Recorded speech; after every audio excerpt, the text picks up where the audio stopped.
So we start by saying congratulations to them. Another reason as to why that makes sense as well. For those who know, Manchester United were crowned EPL Summer Series winners. Yesterday they were given a trophy. If that makes sense to them, we also tell them congratulations, if that makes sense at all. But they did not win their final match. They actually drew and scored an own goal. Also, this day makes sense because for all those people been really talking about what their health goals were going to be this year, remember now we're into what I might essentially want to call the last quarter of this year. So all your health goals, if you had them in position, if you really were talking about them as the year began, it's now time for you to look back and say, where am I as we head into the final part of this year? And this morning, we talk about that in a perspective that's going to be an eye-opener for all the youth in this country. I'll be dropping that topic as we continue with our broadcast this morning. Also, it is 4th, so you moved away from 1st of August. For those people who know exactly what 1st of August really means for this country and the world at large. My name is Simba Elijah Charles Kiage. Thank you very much for making time for us this morning at Look Up TV, but most certainly the Morning Drift. You can talk to us online at Look Up TV across all your social media platforms. Let's get started. But what it is that you are waking up to your dailies this morning. I will start with the Daily Nation. Just a lot that is getting covered here, but let me start with the big one, which is essentially good news to majority of Kenyans. Harambee Stars kick off CHAN with a historic win. Now, if you didn't watch yesterday, that this news will make sense to you this morning. It was 1-0, all right, at the new Kasarani Stadium. It was a hard-fought victory of a Democratic Republic of Congo. With a win, each player, according to President Dr. William Ruto, is going to pocket 1 million shillings. Probably it's a story that we shall be following tomorrow or in the course of the week or in the course of the month. We do not know how this money is going to get to them. We'll talk to them and see if indeed the 1 million shillings has landed in their pockets. A lot of Kenyans went out yesterday with a lot of memes on how this would not make sense, because now it means that for all the 25 players who were on that bench yesterday, they have to walk away with 1 million shillings. That's 25 million shillings.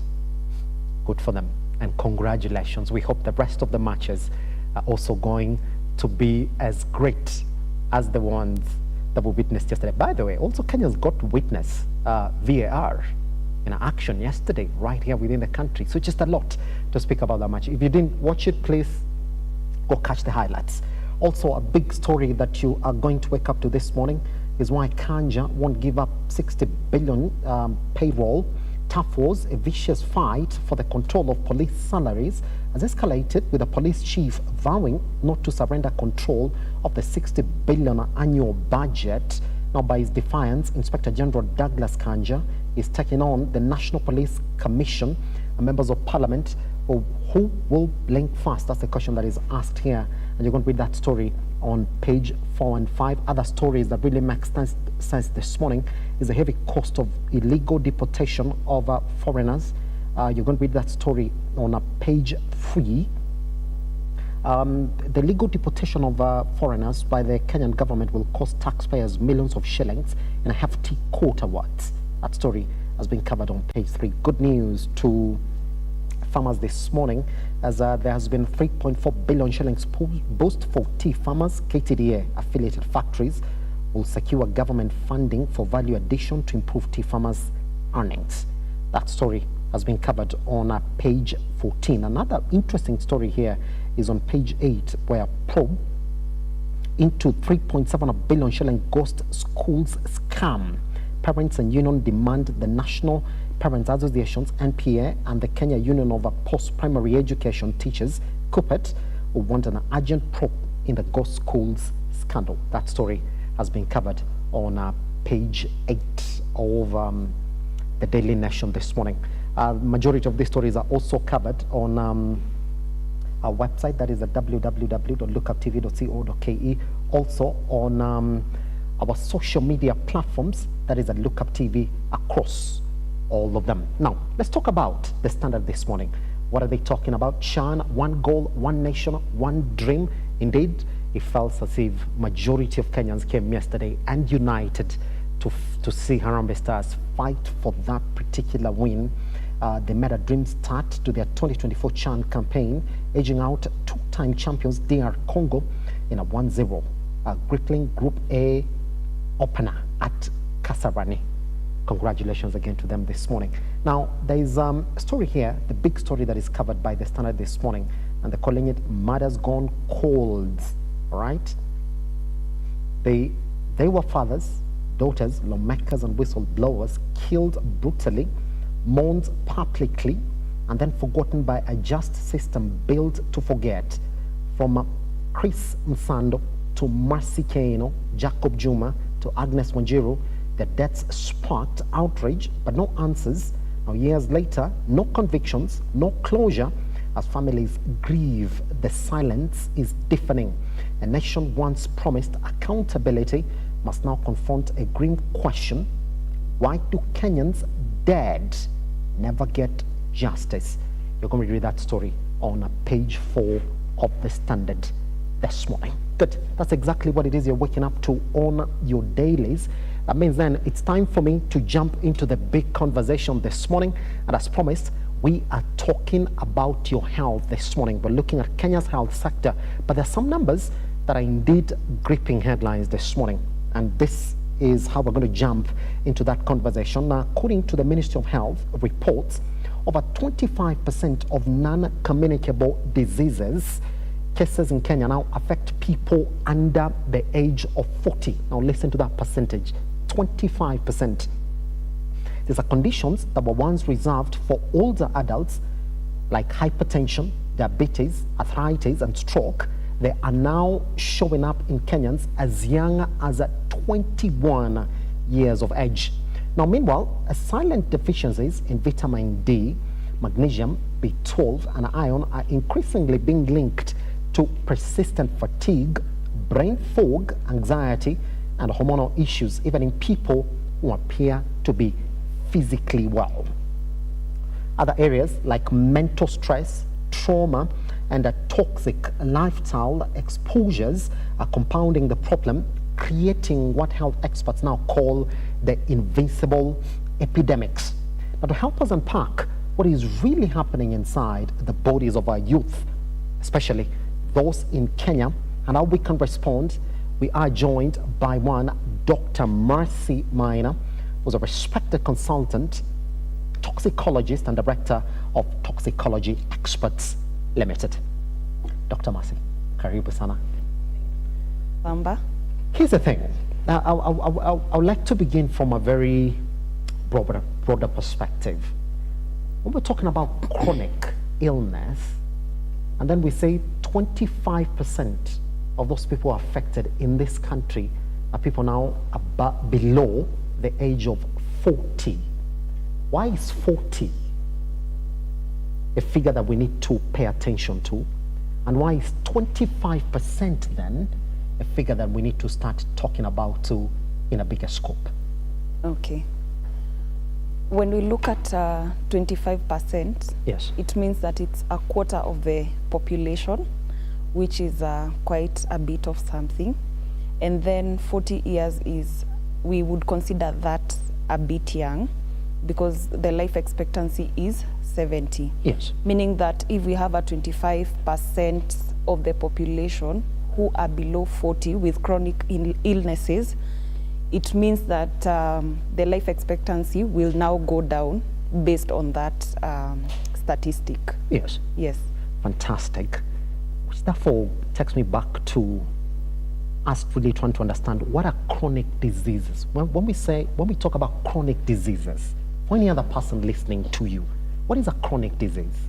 Okay. A chronic disease is disease that has been there for a long time and will be there for a long time, and it requires medication for someone to live to live in a comfortable way. Yes. Meaning that if they stop taking the medication, then the symptoms continue or they exacerbate, which is like worsening. So it means that this person has to constantly be on medication and constantly be going for consultations in the hospital. Yes. Yeah. Pretty much. Which is why when we don't want to attach that to somebody who's quite young, below 40 years of age, isn't it? Yes. Fantastic. Let's talk about this. And I found this very interesting. Probably I'm in that category. Symptoms like exhaustion, headaches, and poor concentration. But when you go to hospital, your checkups appear normal. I mean, those are the stories that we get when people tell you, I'm suffering headaches, I'm suffering exhaustion, poor concentration, there's something that I'm feeling. You go to the hospital, you explain your symptoms to a doctor, and they do the normal checks, you know, because you're young, they would like to look for a disease within your system. But then the checks appear normal. Why would a young person be worried about this kind of symptoms? All right. The thing is, every time a person goes to a hospital and the doctor cannot really find what is going on, then it means we have an invisible trigger. That's it. And one of the triggers is chronic stress, which we are seeing the young people experience, maybe from too much social media exposures, just the pressures of life, and also exposure to toxins. It is quite something because the younger people have exposed themselves to toxins through beauty products, through drugs, and through herbal medications that some of them contain, you know, heavy metals. And so these invisible triggers often cause the mental fog, the fatigue, the anxiety. And the thing is, in our normal clinical setup, the doctor does just the basic tests to find out, does this person have an infection? Yes. And if they don't find any changes in the basic tests, then they'll be like, go home and relax, go home and take your water. And that now makes the cycle to continue, because you go home, take your water, and then again after 6 months go back to the hospital, because we haven't really addressed the invisible triggers. Yes. Yes. It's interesting you're even talking about exposure to even social media, like that digital pressure, I would like to say. It can constantly put you in, is it in an anxiety level? Is that what you're talking about? And if this is not essentially looked into, then it becomes a problem. Yes. What are these other factors that we're missing that would essentially become chronic in youth? What are the symptoms should we look at, Dr. Mercy? All right, the first culprit would be nutrients. That is macronutrients and micronutrients. Yes. We do notice that sometimes the youth don't like cooking healthy meals or actually eating the healthy meals. So they are more exposed, or rather we are more exposed to junk food. And because we are also a very fast generation, it's just easy to fix something or order something online. And that means if you're constantly exposed to junk food, you may not get the necessary nutrients for the well-being of your body. Which takes me to the second question on that as well. Vitamin D is one that is essentially associated with chronic diseases and symptoms. Could we talk about it? You know, when I talk about vitamin D, people say, I mean, enda wote jua bwana. Na hiyo story malizika hapo. Why is vitamin D an important conversation when it comes to chronic symptoms and chronic signs, especially among youth? Okay. Vitamin D is very important because it ensures that your immunity is intact, and it also helps in the bone development or just the bone structures. Yes. And what happens is that, especially in Africa, we have enough, I'd say we have enough vitamin D. However, having enough vitamin D does not really mean that we are exposed to the right levels of the vitamin D. Number one, because most people don't understand that the best vitamin D is usually between 7 a.m. to 10 a.m. and 4 p.m. to 7 p.m. Wait, that is in response to the sun, isn't it? Yes, to the exposure to the sunlight. Wait a minute. So it starts from 7 a.m. Yeah, it starts from 7 a.m. to 10 a.m. Yes. And then now 4 p.m. to 7 p.m. Yes. This means that the UV rays that are produced between 10 a.m. and 4 p.m. are harmful. But the UV rays produced in the morning and in the evening are the best for the absorption of the vitamin D. Yes. So you see many people don't have this information, and not even leave alone even that part of the time. Some people don't know the importance of just getting out to get some sun. So we may actually have enough vitamin D, but it's not absorbed into our bodies because we are not even exposed to it in the first place.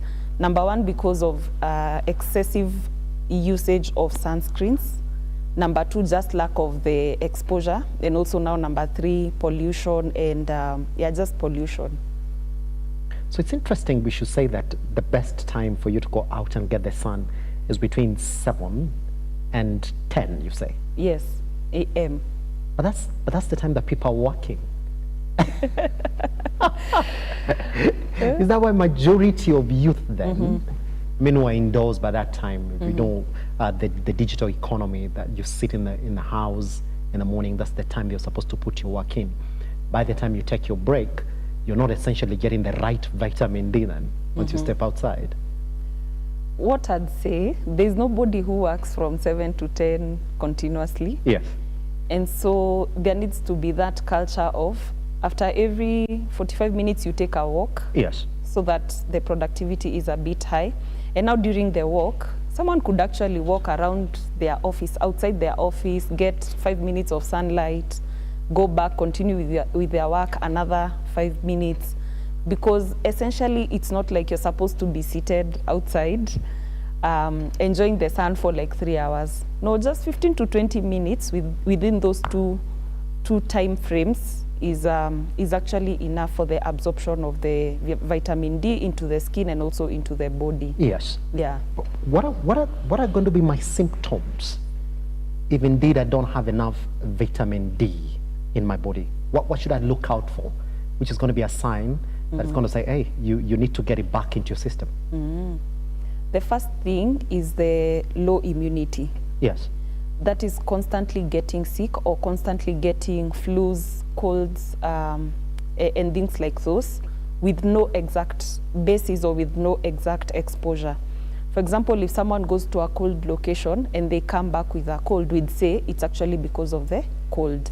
But if someone is doing the same things, the same environment, but it feels like they are constantly not okay, or maybe after every 3 weeks they have something going on, then that shows we might be having a deficiency in vitamin D. Yes. The other thing is just bone problems, easy fractures, bone pain, back pain, weakness of bones, that brittleness. So that's also another marker. However, the best marker is just to get the test done, and then the doctor analyzes and says, this type, you don't have vitamin D in your system. Because you may have all those symptoms, but they may not actually be related to the lack of vitamin D. Yes. Yes. Let's talk about that particular taste before we move into the next one as well. You say that it's important for a doctor to check. Is this something that I should be going for as a young person to say, just give me a snapshot of where I am in terms of my vitamins so that I know exactly what to input? Well, I would not say exactly. Yes. Because there are other tests that are a bit more urgent and important than going to the vitamins directly. So should I wait for symptoms? That's when I say, well, if I don't have the symptoms, there's no need for me to go for this check. What I'd say, once someone gets to 30 years old, you should be going for something we call a yearly health review. Yes. So there the doctor will check your blood pressure, blood sugar, cholesterol, how your liver is, your kidney is. And then based on that report, the doctor could actually know we have deficiencies in the vitamins just by looking at that at that specific report. And then now they'd say, okay, let's narrow down to vitamin D. Because if we say we are going to do the vitamin profile, we may do a lot of trial and error. Because if, for example, you're suspecting you don't have vitamin D in your body, the doctor will be like, no, let's check A, B, C, D, E, all that, which may not be necessary as much as the cholesterol test is important to us as doctors. That's it. Yeah. Pretty much. Now, let's move into the next one as well, which has also been associated to some of the chronic issues that young people are going through. It is B12, magnesium, and iron. How do this present in young people physically if young people are lacking these three? All right. Yes. Well, those are three different vitamins, but I'll try to break it down. When we look at iron, once someone has iron deficiency, their skin will look very pale. That is whitish. Normally your skin should be, especially the inner part of, say, the arm or the nails, it should be red. However, if you're anemic, it will be white. So a simple test like just pressing inside your finger can tell you can tell you whether you have iron, you have enough iron or not. Another sign related to that is fainting and dizziness. And this is especially in women because, you know, women operate based on cycles. So if a woman experiences a lot of dizziness during their menstrual cycle week, then it may be a sign that their iron is very low. When it comes to vitamin B12 and magnesium, we see insomnia and anxiety, especially insomnia. Yes. So what happens is that when your magnesium levels are so low, you just can't sleep. However, it depends which magnesium we are talking about because we have different forms of magnesium in the body. But that's just the outlook of those three vitamins. Yes. Yeah. It's interesting how something as simple as magnesium would make somebody not sleep. And you know, you go online, and this is, when I was doing this study, I was like, I mean, for you to know what a population is going through nowadays, I mean, you just go and look at it in terms of memes. So I got this meme when I was doing this research, that, and I'm going to say it in Swahili, it is siku hizi ukiamka ni hivyo hata ulalangi. Ukajipata umeamka tu hivi usiku ni hivyo. You're not going back to sleep again. That's a symptom, isn't it? And it might be a joke, but then it's a telltale sign that, well, you need to look into that fact as well, isn't it? So where do I get magnesium from, for somebody who's listening to you this morning, if I want to fix my magnesium levels? And I want you to answer this question like this as well. A lot of people are also advocating for these supplements, that indeed, currently as it is, if you're struggling to get your levels to where they need to be, you can walk into a pharmacy, and nowadays they have these supplements. Like you can get your iron, you can get your B12, you can get your magnesium, and you can take it as a dose. Is that what you might also advocate for? Okay, so first question, the sources of magnesium or just the nutrients is from our food. The first place is our food. For example, vegetables, the broccolis, carrots, sukuma wiki, spinach, cabbages, all those legumes, all those foods are very important for our bodies in terms of absorption of nutrients. Yes. However, if the levels are too low, or if it has been recommended by a doctor, then we could actually supplement. The issue with supplementation, though, is that most people buy products blindly. For example, I saw that magnesium trending on TikTok, and I knew this was going to be a marketing campaign, or it was going to pose a very high risk to people who don't like doing research or going to hospital.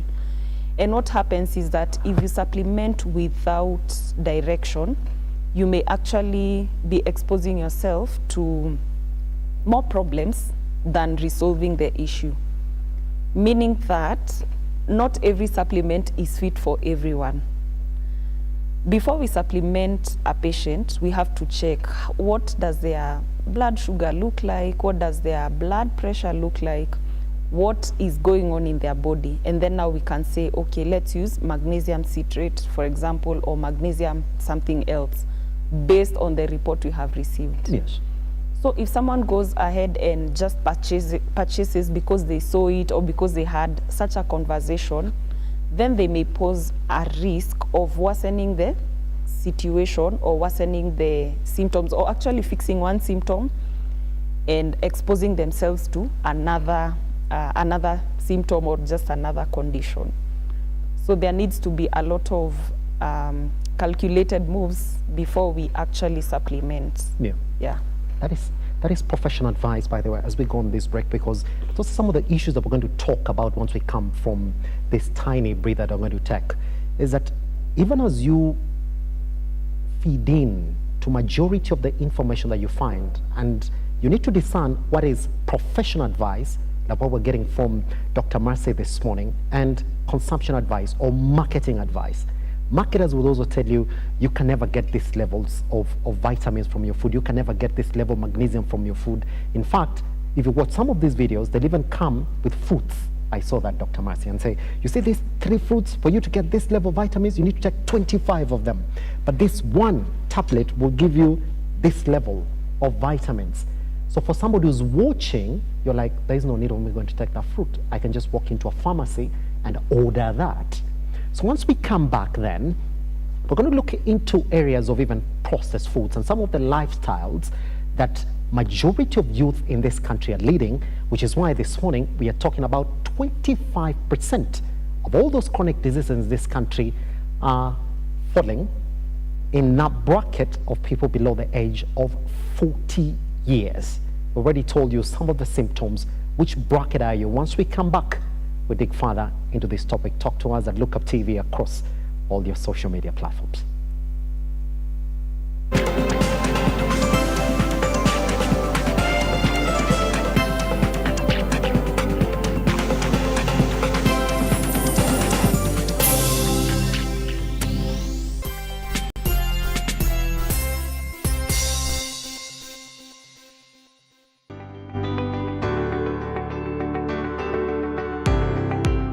Taarifa zinapochipuka na kutufikia papa hapa kwenye makao makuu ya chumba cha habari cha runinga ya Look Up, kwenye taifa, kwenye serikali, kwenye bunge, tunajitosa hadi kwenye sauti ya wenyeji ili kupata tu maoni ya wenyeji kuhusu masuala haya yanayochipuka.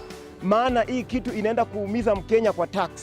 Hakuna kitu tunafurahia. Nothing. Absolutely nothing.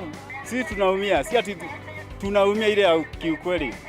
Juu maisha ni ngumu. Na bila shaka tunapata maoni yao ili sauti yao ipate kusikika. Na watasema hili, waseme lile, watasema hiki na waseme kile, almuradi sauti yao ipate taa. Mambo ya mafuta tena imekuwa ni changamoto zaidi kwa kila mtu wa bodaboda. Uchumi ikikuwa stable, tunaamini mambo itakuwa sawa sawa. Kwanza liko na ria wasi wa boda, mama mboga nini. Hao sasa ndio wamefinywa zaidi mazuri.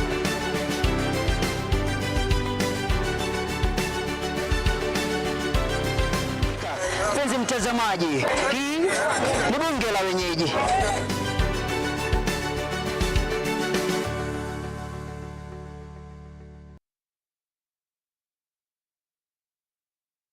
Start your day with a workout routine, an exciting moment of exercise that is simple but powerful for your ultimate fitness. Build your strength, shape and body muscles with lunges, push-ups, squats, burpees, planks, dumbbells and more. Let's work out every Monday to Saturday from 6:30 a.m. on Fitness Zone, a one surefire way to attack your fitness regimen effectively.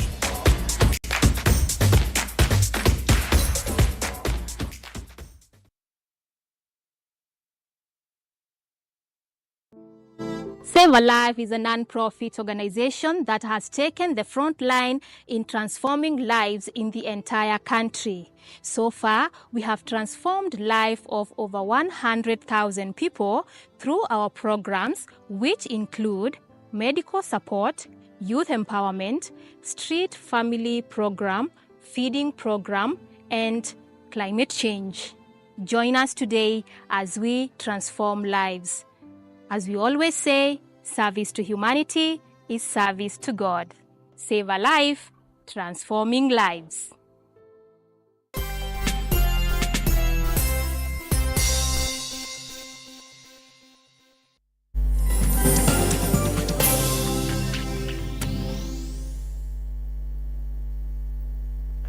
All right.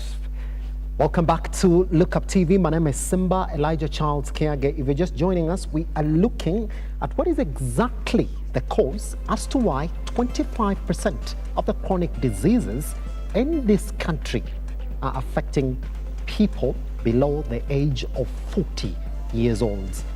Now, if you do want to know, then it's time for you to take out your pen and paper, because we are still with Dr. Marcy in the studio looking at some of those areas that you need to be aware of. Now, my next question is going to be on processed food, alcohol, and energy drinks that are heavily consumed among youth. Would you say that this would be behind some of the chronic illness the majority of these youth are facing, and to what extent, Dr. Marcy? The three products that you have mentioned, high in calories and low in nutrients. Yes.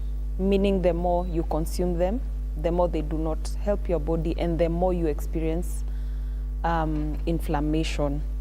And what this means is that your immunity is constantly lowered, or your immunity is constantly low because your body is malnourished.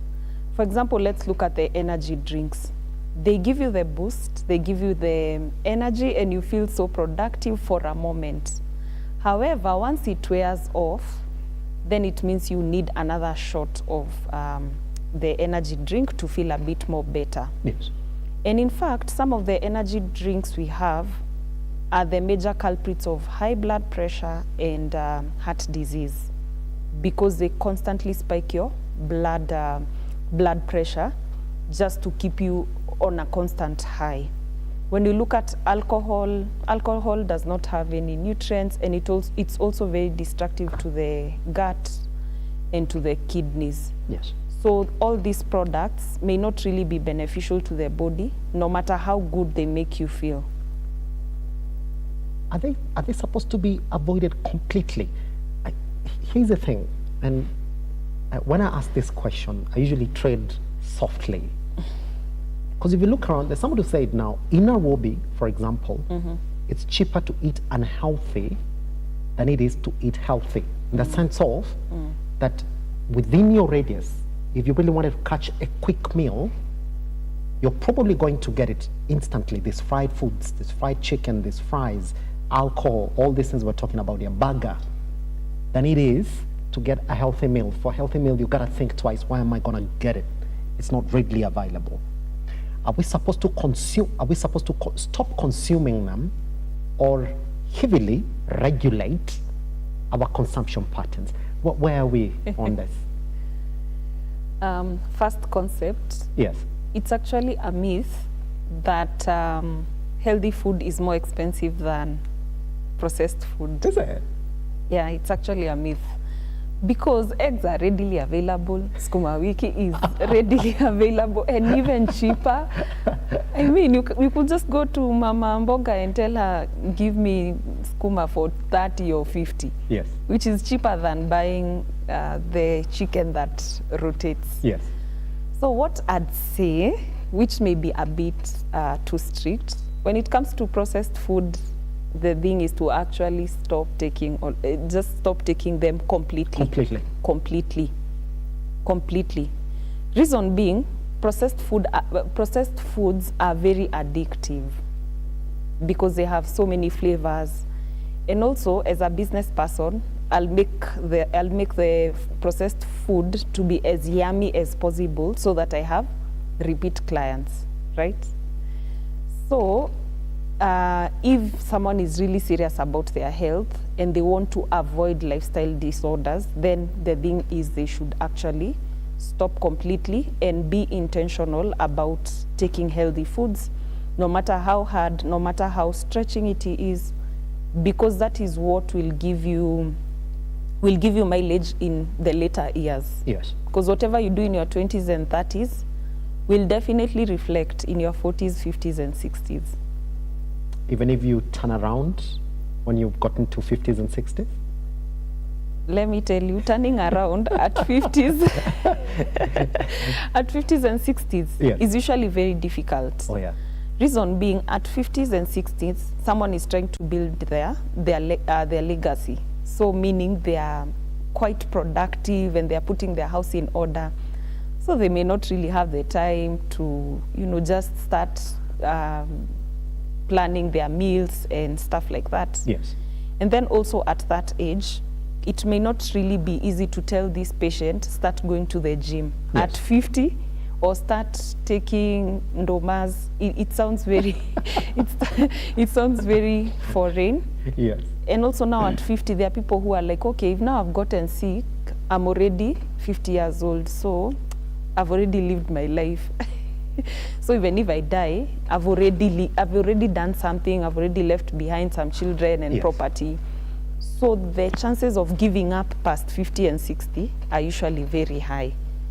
And so that's why we insist in your 20s and 30s and 40s, Yes. please be very keen, because those are the most productive years of your life. Pretty much. Yeah. As we move away from this conversation for nutrient deficiency or nutrient abuse thereof, have you ever treated somebody with some chronic illness, but the only thing that you had to do is just fix their nutrient deficiency and they were okay afterwards?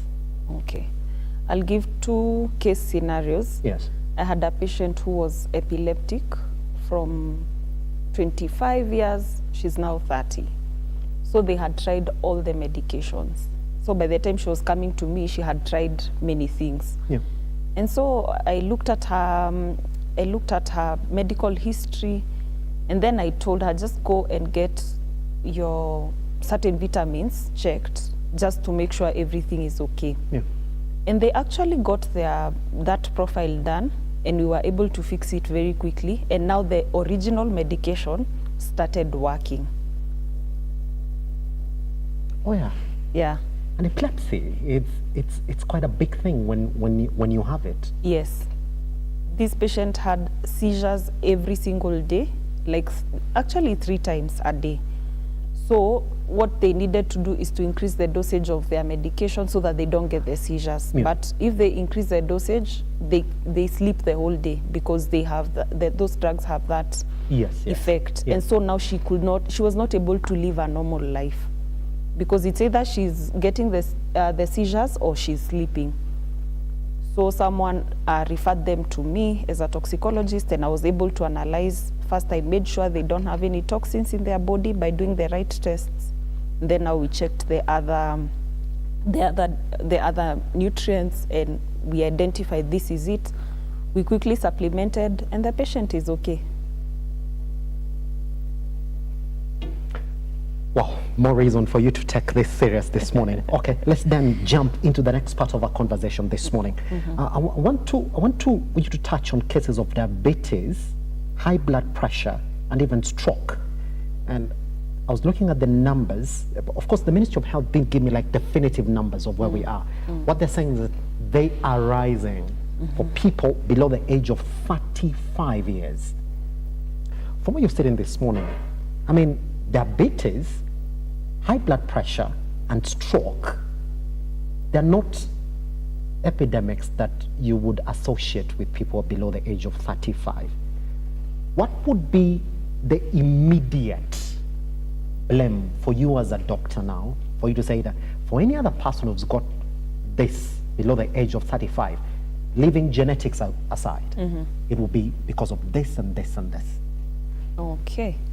First of all, cardiovascular diseases, that is hypertension, Yes. and those heart diseases are usually the #1 cause of death in the whole world. So the first thing that I'd blame to those 3 conditions is lifestyle. By lifestyle, I mean what we eat, how we live our lives, and how we manage our stress levels. So for the people below 30, my two main culprits would be diet and just stress management or just mental health issues. Yes. Yeah. And you say that these are the leading. Yes, I'd say those are the leading for the people below 30 years if we eliminate genetics. Yes. Yes. Stress is very important. I mean, it comes in. It's been featuring since we started this conversation. I mean, you started by saying this morning that even areas like you expose yourself to digital media, then you start really comparing yourself to what you're seeing. You're not there as a young person. You're under this pressure. You put yourself in this stress. It's interesting you say that. So what can stress lead to? What does it do under these areas of high blood pressure? What does it do to your body? Where finally now you say, because of stress, I've got this and this particular symptom. And is it reversible if it's caused by stress? Okay.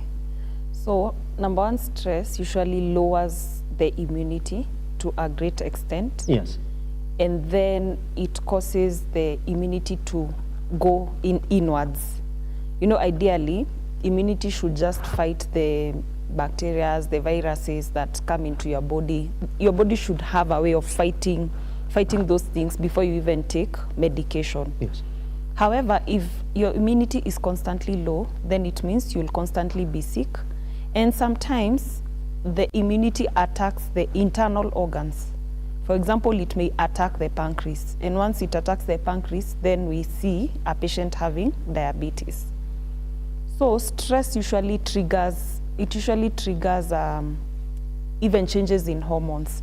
That's why you'll see a woman, when she's very stressed, the chances of having a confusion in her menstrual cycle are very, very high. That's it. Either she'll overbleed or the menses will disappear completely. We also look at the cortisol levels in the body. When someone is extremely stressed, then the cortisol levels go very high. Yes. And you see all these changes in the body predispose this patient to those lifestyle-related conditions. And when you speak to people who are diabetic and hypertensive and all that, when they are actually stressed, the blood pressure goes very high. It does. Because there's a lot of activity going on in their body, or the blood sugars go high and they just can't manage it the way they usually manage it in normal circumstances. Yes. Yeah. And then that could be the reason as to why then majority of people are very young are now chronically ill because of stress. Yes. Isn't it? Because it's when your life is supposed to start happening, and if it's not happening, especially in a growing economy like ours, then you're constantly under stress, and before you know it, you have high blood pressure as a young person. Yeah. Here's another question that I want to put across to you. Now, this is what the Ministry of Health says, without them giving us the exact figures, but this is what they say, that 1 in every 5 hospital admissions in this country are because of chronic diseases, which makes me wonder then, I mean, if you look at the stress we as a country have put in fighting malaria, in fighting typhoid, you know, it's known everywhere that today if you walk to any clinic, there are posters on exactly what you can do to avoid malaria in your household, what you can do to avoid typhoid in your household. You saw exactly the fight that we put against COVID-19. Currently, even as it is, you go to places and find masks and sanitizers and even cleaning points. Are we putting the fight in the wrong place, Dr. Mercy? Because if indeed 1 out of 5 are because of chronic diseases, then you sort of feel that we are losing a fight in a place where our forces should be directed toward. Well, I'd say that yes, 1 in 5 patients have chronic illnesses. Yeah. However, chronic illnesses are not related to external factors. If we look at malaria, for example, it's because of mosquitoes. That's it. So the thing is, we kill the mosquitoes and we are good to go. However, for chronic illnesses, one person may have a chronic illness because of stress, another one may be having it because of trauma, another one because of diet. So you see, it's a very diverse kind of experience.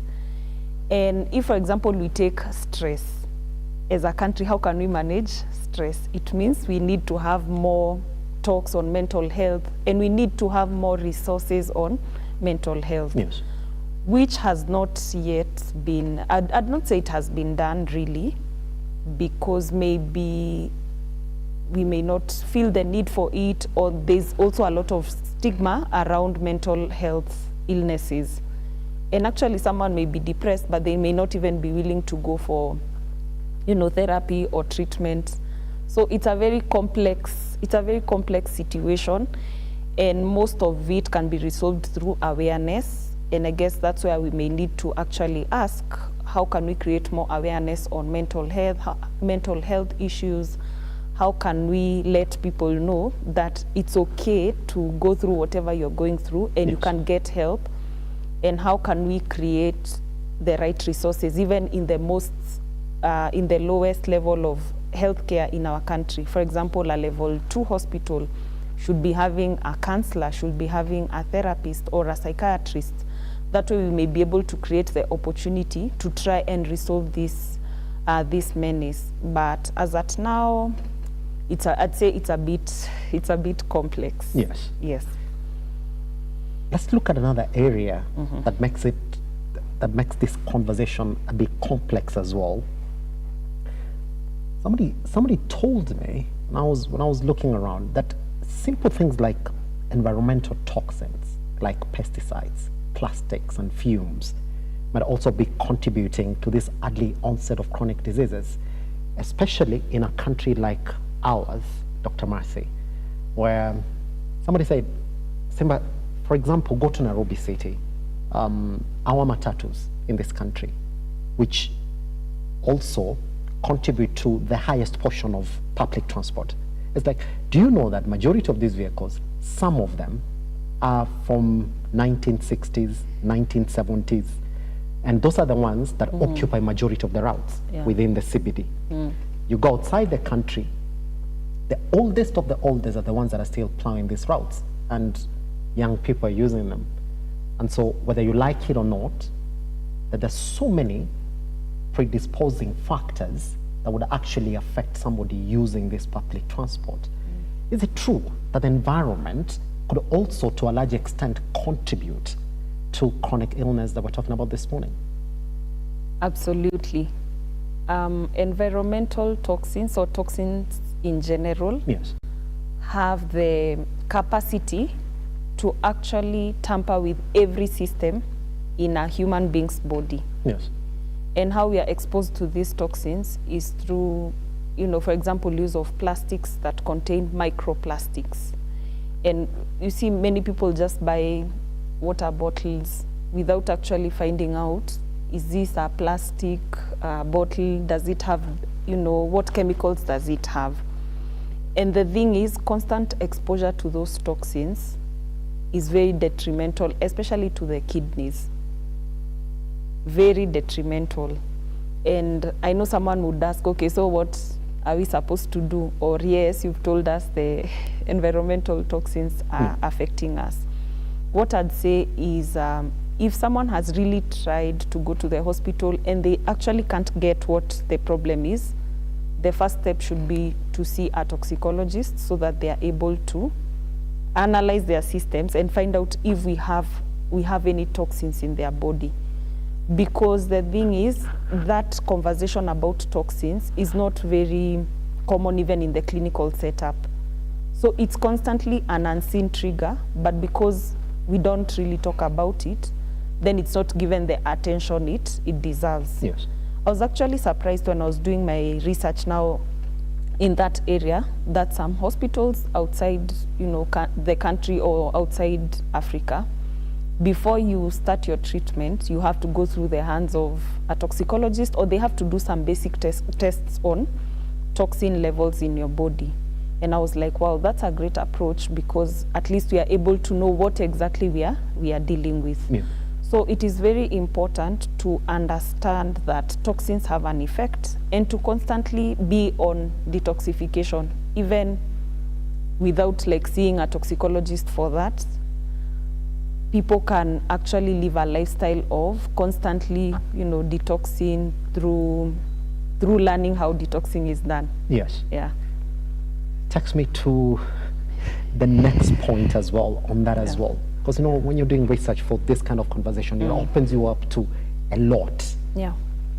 Which also ties to my next question, self-medication. So here it comes. A lot of, I would say in quotes, health experts around us, the guys who give us local medicine, they'll tell you, look, in the morning, you wake up in the morning, you're supposed to do this, take this, and this. This is very good for, you know, removing toxins from your body, you know.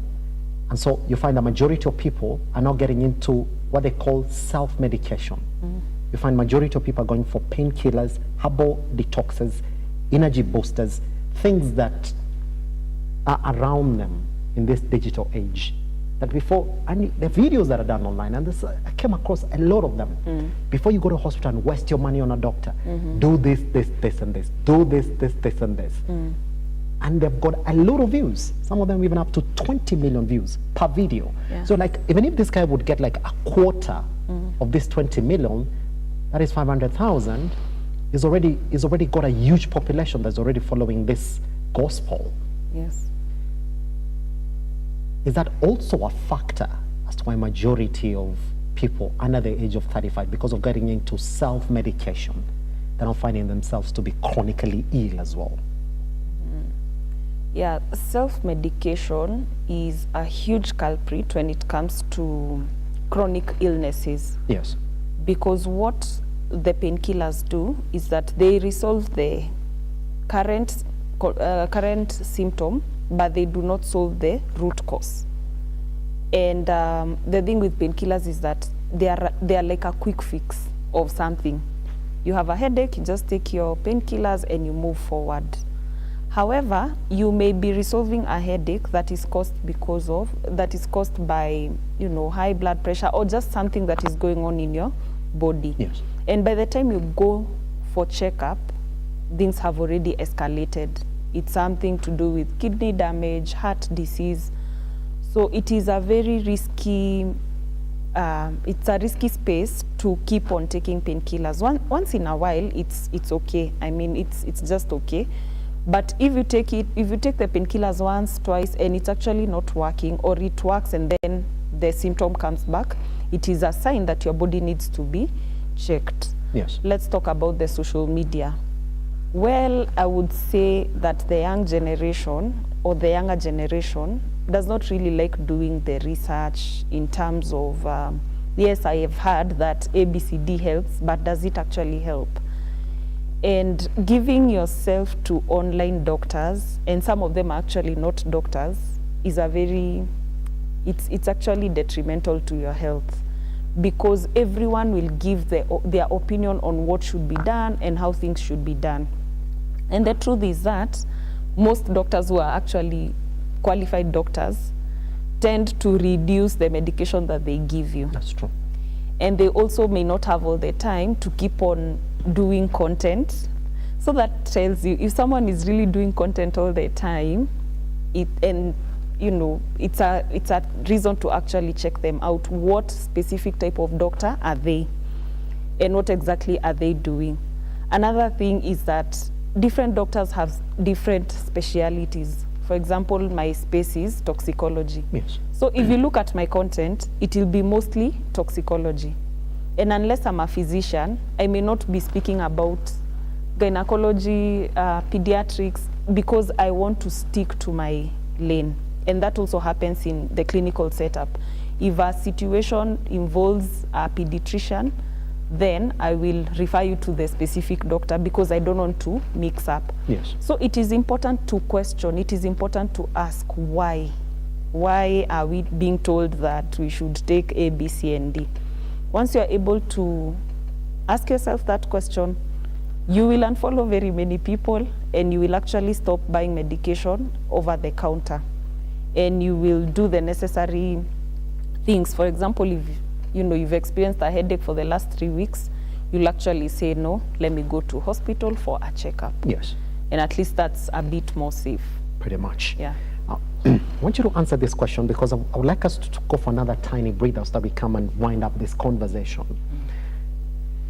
And I don't know how true this is because out of my research, I didn't really fully see whether this is true or not. Culture, that people say that in some economies, like when you go to China, you'll find that because of their culture, that chronic illness will not be a leading killer in that economy. Like it doesn't contribute as much as it may contribute to deaths as it does in this country. And I came here locally and I was speaking to a couple of my mates and then they said, you know, I can't go for a day without taking ugali in my family. Like when we go home for holidays, meals are 6 times a day. Like you wake up in the morning, there's breakfast. There's the breakfast after the breakfast as you wait for lunch. Then there's the lunch. Then there's the 4 p.m. Then there's the dinner, you know. So by the time you're done with your day, you've covered almost 6 meals in a day. And they say that we like it like that. Like you can never come at home and then you don't eat. You're supposed to eat. Culture. Is it a big factor in our conversation? And is that why we're not winning this conversation for chronic illness?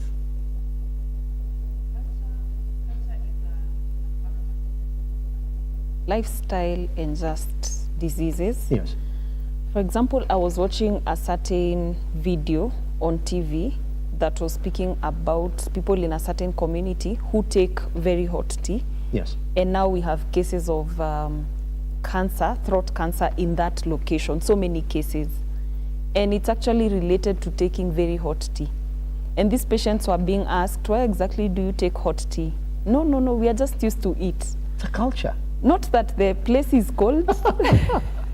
Not that the place is, it's not, the location is not actually very cold. Yes. But they're like, no, tea, you should remove tea from the fire and take it and then immediately. start taking when it's boiling. Yes. So you see, that could be something very simple, but if this community is not educated, then it means we'll keep on losing people. And for real, in that location, every family has lost someone because of throat cancer. Yes. And it's because of something as small as that. Let's look at our Friday or weekend habits. Yes. The young people go out, take their nyama choma and ugali and beer or other types of alcohol. And then on Monday, this person goes back to work and they don't exercise. Yes. This means that by the time that man is 35, then they'll be having gouty arthritis, their blood pressure is too high, they have so much cholesterol. So it is important to actually inquire deeper and to question some of the things that we do, and also be intentional about your own personal journey. Yes. In terms of taking care of your health. Pretty much. Yeah. It's getting hotter this morning then. I mean, are we losing the fight against chronic illness in the country? And you can listen to this conversation. It's getting wider, it's getting more specific. Once we come back then, let's then link the mind and the body. Where are we in that? How much of this chronic illness is in your head, and how can you start then turning around away from this link? Once we come back right here at Look Up TV, if you're just joining us, this is The Morning Drift. My name is Simba Elijah Charles Kiage, still with Dr. Marcy.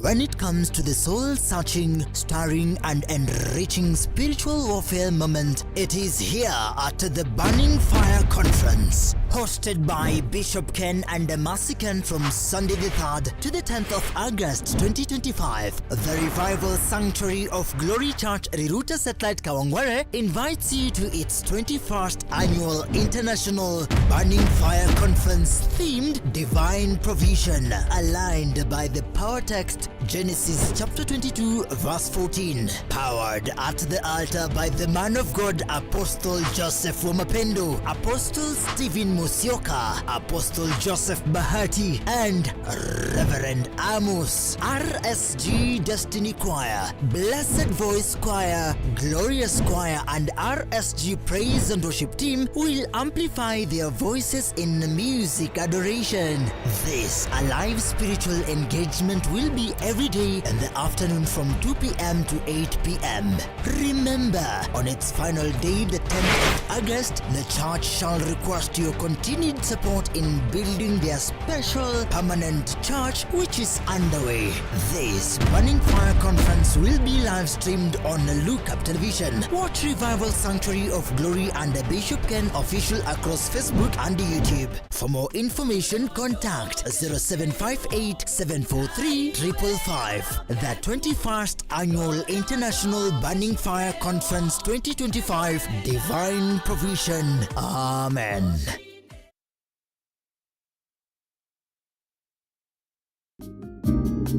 People are there to belittle you. When people are questioning you, if you don't move fast, of course, yes, you lose it, but then it's not us to push you. But you do not know the God who has been molding me. What has he been doing to me? The deep and mature conversations of empowerment for you with a curious mind and an appetite for oriented conversations. I concur with what you're saying. You plan your finances, you can easily live without a debt. An engaging safe space of free expression and truthfulness with an upheld vibrance, motivation, and happiness. So many children who are there, they are not living their dreams. Join us for deep conversations with Zipporah Gashushe every Saturday from 8 p.m. The Deeper Conversations on Look Up TV.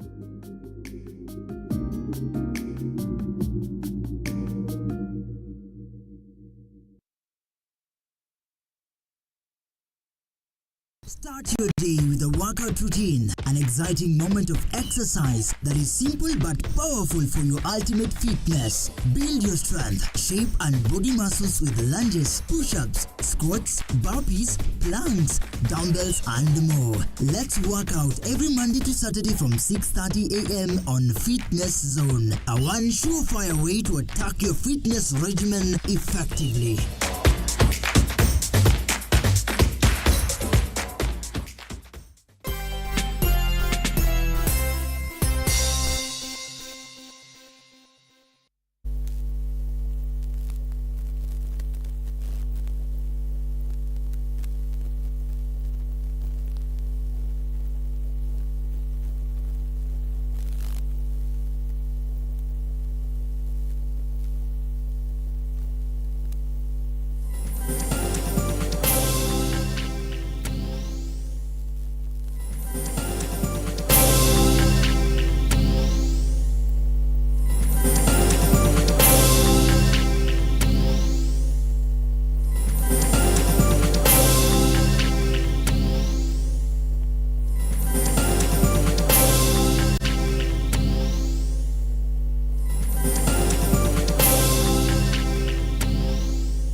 At Look Up TV across all your social media platforms, I am at Kenyan'S. Now, into the last part of our conversation this morning, we are talking about numbers that do not make sense, but are making sense again this morning. Now, I'll just give you a highlight of these numbers. According to the Ministry of Health, and these are 2024 figures, 1 in every 5 hospital admissions are because of chronic illness. Huge.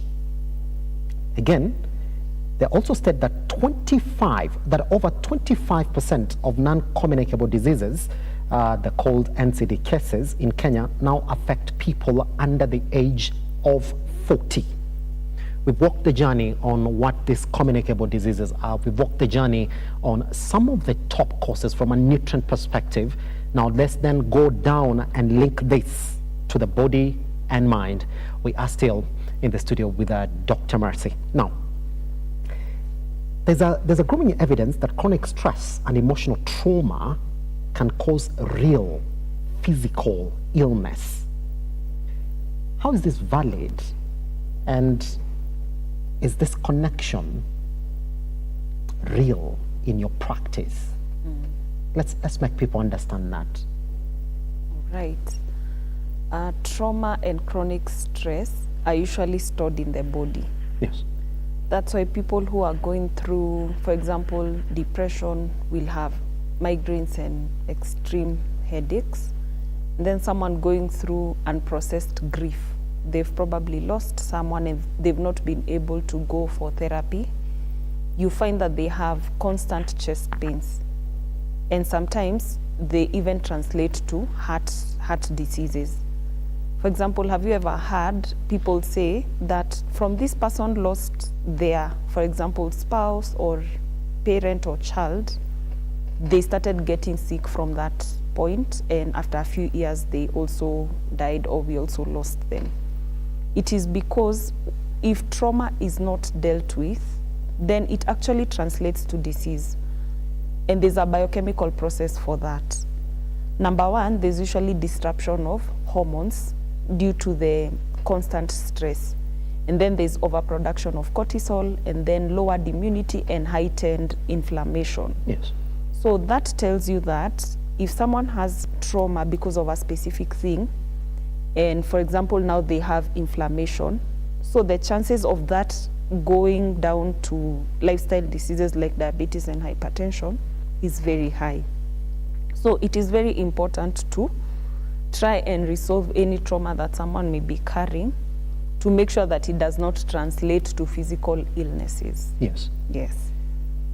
You mentioned a good point, and you might dispel this as another myth as well, or something that is actually true in your practice. Somebody was telling me, a general doctor was telling me that, look here, feeling good is your body releasing chemicals into your system telling you we need to feel good now. Feeling anxiety is also another chemical that is released into your body telling you now you need to, we are not okay. That you need to be at a constant level where your body is releasing the right chemicals, the feel-good chemicals, so that you are not sick. Is it true that indeed all that we're talking about are just feel-good chemicals or anxiety chemicals or fear chemicals that you need to continuously fight either through medication or through psychological help so that your body or your brain then can also say, okay, now we do not need to feel sad, we do not need to feel hungry, we do not need to feel fear. Is that true? Absolutely. From your practice, that is. Yes, it is very true that the body produces feel-good hormones, or let's call them bad hormones, depending on the circumstance. And in fact, you see where we are as a generation, there's every reason to be stressed and to feel lost because life is just life, and life has a way of having good times and bad times. Yes. So it means everybody is constantly fighting something. So the concept should be heightening the good hormones, or rather the good chemicals in the body, so that we are able to suppress the bad chemicals. And this is how it is done. You see, like when you take a walk every day, you produce those good hormones. When you exercise, when you get sunlight, when you take the right foods, then your body receives a message that good things are happening. When you hug your loved one, maybe every morning, you hug your child, those good hormones are produced, or you even hug a friend or spend time with a friend, then you find that your body now is constantly on those good hormones, those good chemicals. Yes. The bad chemicals are produced now when someone has anxiety, and one of them is what I have been speaking about, cortisol. That's it. People who are so stressed have very high levels of cortisol. So we should just find a way of balancing the bad ones and the good ones, or rather suppressing the bad ones with doing things that will promote the production of the good ones. Yes. Yes. Pretty much.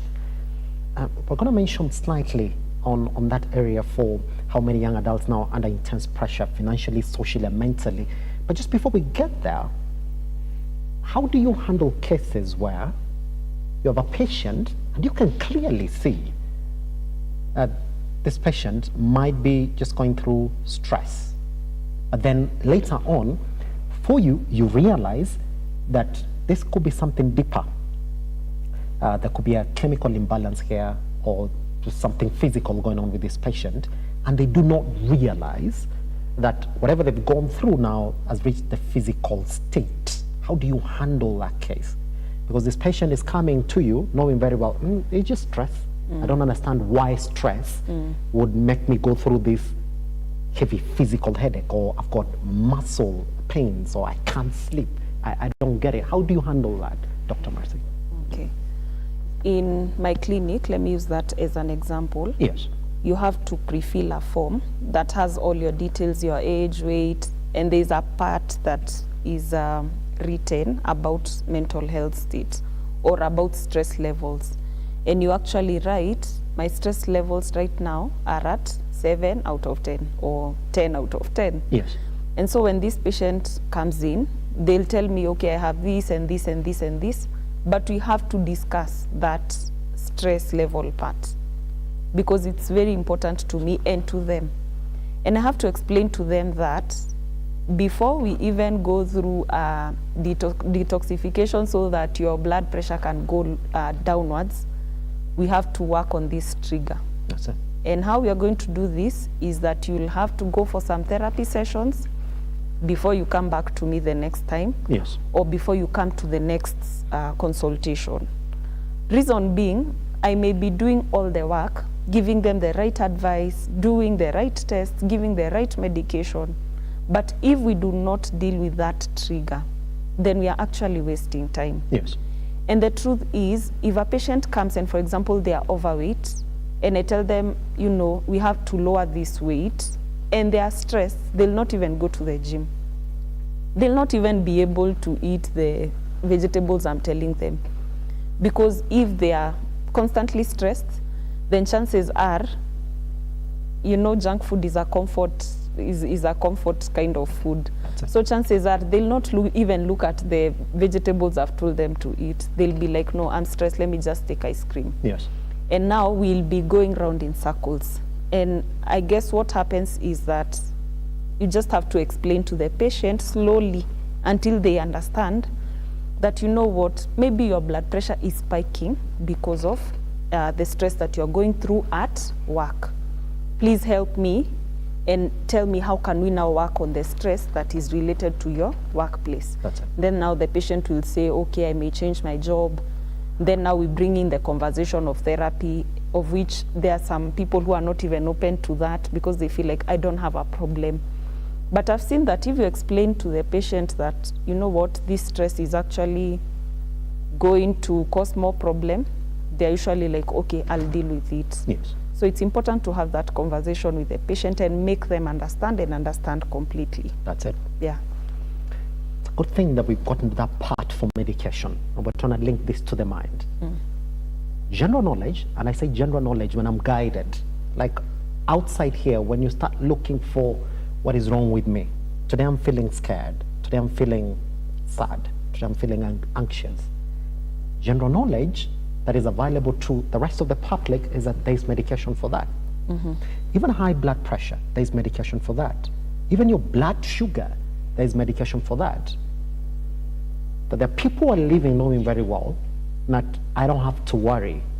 If I've got a chronic disease, there's medication for that. That's why you find majority of people then do not approach their chronic illness the right way, because people sell this medication are also telling them, no, you don't have to be anxious. I mean, there's medication for anxiety. You can come in and work with these tablets. If you're feeling stressed, you don't have to feel stressed. You can fight it with medication. Could we talk about that, Dr. Marcy? That here you are advocating for find the root cause. Is it diet? Is it nutrients? Is it your environment? That's what you as a professional are advocating for. But then there is an easier way out. I can go buy medication today and I'll feel good. The moment I also start feeling sad, I'll pop that pill and I'll feel good as well. That the people who are living that lifestyle, and because we're saying chronic illness, sometimes you gotta live by it. So there are people who are constantly living by managing their chronic illness, and they're good. What are you gonna tell those people who are telling you, I don't need to come to you. I have got very good medication for that. Yes. Okay, let's start with the basics. That's it. This is what happens even in a hospital setup. When a patient comes, and for example, their blood sugar levels are at, say, 20, and the normal level is, the normal range is between 5.5 and 7.5. Yes. You see, even if I'm a toxicologist and I eliminate toxins and I help people with reversing those conditions, I will have to work with medication first because it's an emergency approach. If, for example, someone comes with that high level of their blood sugar, it's not even legal to tell them, no, come back on Monday, I'll do for you a good meal plan, go to the gym. That is not even allowed. Yes. So medication has its place. To be very honest, it has its place. However, beyond medication, it is important now to find out, okay, how can I stop using the medication? Because some of these diseases, once you start taking medication, it always goes from one level to another, to another, to another. And so you find that someone started with one, and then that one is not working, so we go to 2. And you find people even with like 15 medications in one prescription for one patient. So in the morning, they're taking like 5, 7 in the evening, and it's quite a lot. Yes.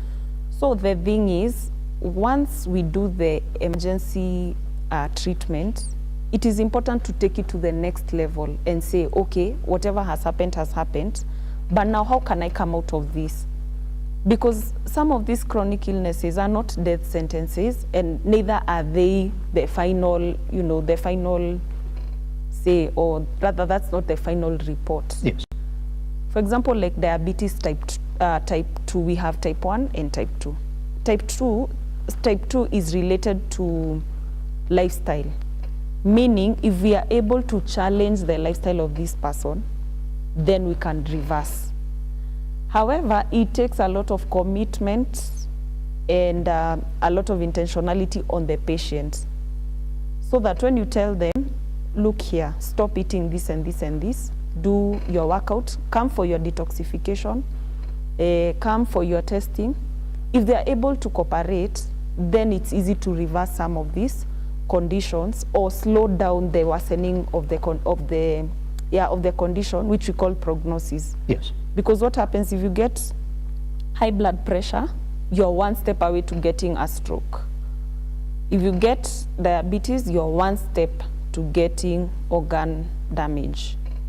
So you see, the goal should be to make sure you never go down that lane. You never experience kidney failure, you never get a heart attack.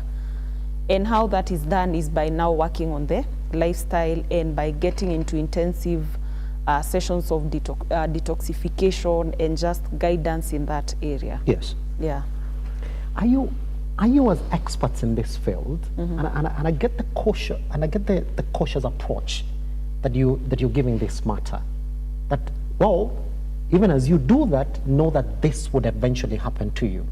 But then, are you as experts in this field facing, I don't want to call it competition, are you fighting marketers in this field? In the sense of, marketers are coming up with products that are targeting symptoms of chronic illness. I say by the way, even insomnia, I myself, there's a period where I was on this on these drugs. Because I got to a level where I could get to bed from 9 p.m. I would sleep at 6 a.m. and I would only sleep for 1 hour, and then I would wake up. I started saying, whoa, there must be a problem here. Guess what my next point was? I was like, before I go to the hospital, can I see whether there is something that can help me sleep? And guess what, Dr. Marcy, it was right there. Yeah. I got medication for almost 6 months because I was busy during that period. I would not sleep without those drugs. Even before I weaned myself off these drugs, I sort of thought, but I have a solution. I don't have to go to the hospital.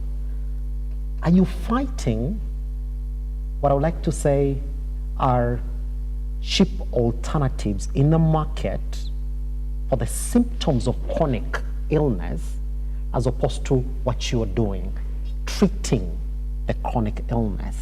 Is that what you as experts are facing in the market? Well, yes, because marketing of products is a whole conversation altogether. Yes. And the truth is that sometimes the patients are even more educated in terms of the products than, okay, not educated, they are aware, a bit aware Yes. of the products, and sometimes telling a patient, you know what, there's a way we could work around what you're struggling with, and then we wean you off medication slowly. But you find some patients will say, no, but this is what I read online, or this is the best product. And just by listening to them, you can tell this is actually someone who's interacted with a marketer. And now in that case, you just try to work with them based on where they are at, just trying to bring them to your level. But the pharma space is very big, and it's one of the wealthiest space, I'd say. Like in terms even of the revenue collection, it's one of the highest in Kenya and also in Africa. So there's a challenge because you can't actually fight them 100%, but also you just try to manage all these people because they're also our clients. It's a whole it's a whole conversation altogether. Yes. But we just try to balance both sides. That's it. Yeah. So when you're coming from this morning, then, that your advice would be, as a young person or any other person who falls in this category, should you find yourself with a chronic illness, that you shouldn't be running to treat the symptom, that they should first get to the root cause of it, approach you first, understand it, and then after that, take steps from there, informed steps, as opposed to running to solve the symptom. Yes. I would say if you find yourself having chronic, illnesses or just symptoms of that, yes, it would be key to see a health professional or actually come to me as a toxicologist, and we'll do the basic tests. We'll also do the toxin testing just to make sure you don't have toxins in your body. And then from what we see in the reports, I'll be able to advise accordingly and say, wait, your blood sugars are not actually very high. Why don't we try an intensive care in terms of diet and lifestyle change? That's it. And then we see if there's a way we could slow down the process of getting into medication. Yes. Because the truth is that most people who start medication, they never really stop. And you see, the liver is like the engine of the body. Yes. It cleanses, it detoxifies. So naturally it's doing that. But once you start medication, then it means it's overworking, or rather you have given it more work to do. So if you're taking one, it has a bit of work to do. If you're taking 10 medications, then you can imagine the work that is going on in that liver. And you see, it's also like a single organ doing all that. So if we are able to reduce the number of medications you're taking, or to avoid going down that lane, then the better for you. However, now it has to be a two-way conversation. They do their part, I do my part, so that we get the results that we are both looking for. That's it. Yes. Pretty much. We have 4 minutes left for this conversation, and I want to split those 4 minutes into 2 equal parts. One, and this is a direct question that I got from some of the guys that I spoke to about this particular issue. They specifically spoke about lifestyle. And then they said, you see, the thing about chronic illness is that it's so much linked to lifestyle that even when I start that treatment, I've led a certain lifestyle for 50 years. Now, maybe my blood sugar levels have caught up with me. So here you are as a doctor telling me, you know what, instead of taking 4 slices of bread, now you're gonna have to take half a slice of bread. And completely now, I want you to stop taking sugar in any of your meals. Even when you're taking tea, it is 1 cup of tea without sugar, and you only take it once a day, not twice, not thrice. They said that what majority of experts don't know is that treating chronic illness starts with a mindset, which the practice has not given weight to. That's why majority of people are falling off. That indeed one needs to be taught when it comes to chronic illness is mindset. Are they right to say so? Absolutely. Yes. Someone has to really understand, or their school of thought has to be aligned in such a way that they understand, if I was eating 4 slices of bread and now I'm eating a half, this half is bringing this effect in my body. So you see, if the patients actually understand what exactly is happening, they never really have an issue with adjusting their lifestyle. The problem is many people consume, for example, content. They see someone saying, oh, you know, you should take a small portion of I don't know what. Yes. And now, if you follow that advice, you don't know why you're eating a small portion of your ugali. But now when you go to a professional, they will tell you, look, your blood sugars are going high, and the reason why we are reducing your portion is to reduce the blood glucose in your body. Yes. So you see, if you explain to the patient, then they are able to actually flow with you. So it begins with mindset, and it begins with understanding your why. Once you understand your why, you won't even need any further explanation. You'll be like, just tell me what I need to do. Do I need to reduce my sugar? Do I need to do what? And also the good thing with working with a professional, they will understand you where you are in life. Yes. If, for example, you take 6 tablespoons of sugar in your tea, there's no way as a professional I'll tell you, okay, stop completely. We'll go slowly, because if you come from 6 to 0, you won't even come for the next consultation session. You'll be like, hey, it's too hard. It's too difficult. Let me just, live my life. Whatever happens, happens. Yes. But if we walk that journey of weaning you off slowly by slowly by slowly, then with time, we are able to overcome these health challenges. But yes, it begins with the mindset, and the mindset is attached to understanding your why. That's it. Yeah. Pretty much. Now, last question this morning then. I mean, the numbers that we were talking about this morning that have shocked us, that 1 to 5 admissions in the current Kenyan hospitals, one of those are because of chronic illness. But then there's that over 25% of these numbers that we're talking about are for people who are below the age of 40 years old. What would be your message to those people this morning who find themselves in this number, the more than 25% of the 40 years and below, who in one way or another have found themselves with a chronic illness? What would be your direct message to them, Dr. Martin? Okay.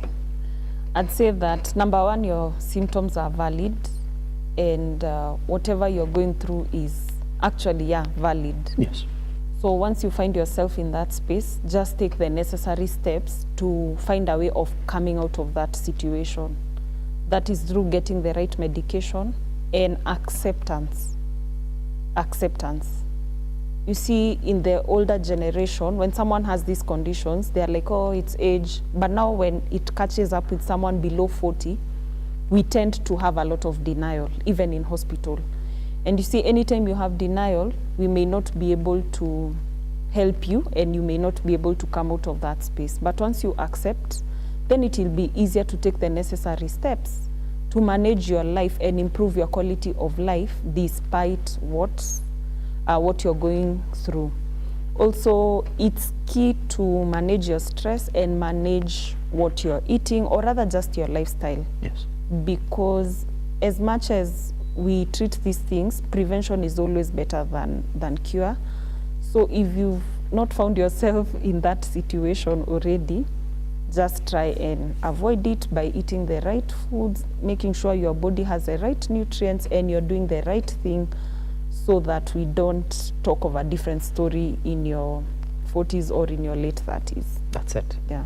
Pretty much. This morning then, you've had it all. You're not special.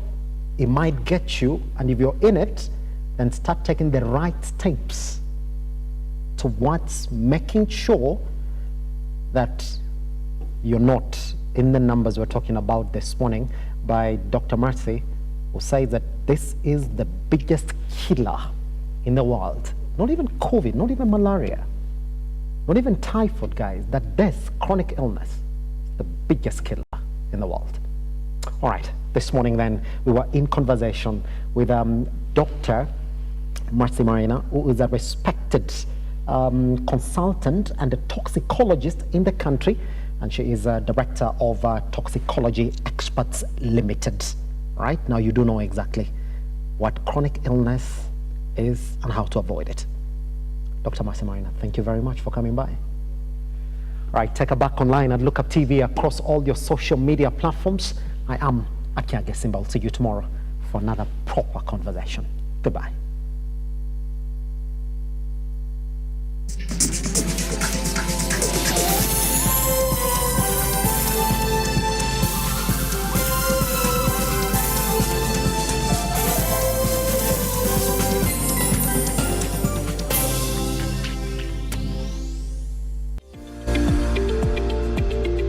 We value your feedback and welcome your complaints about our programming and operations.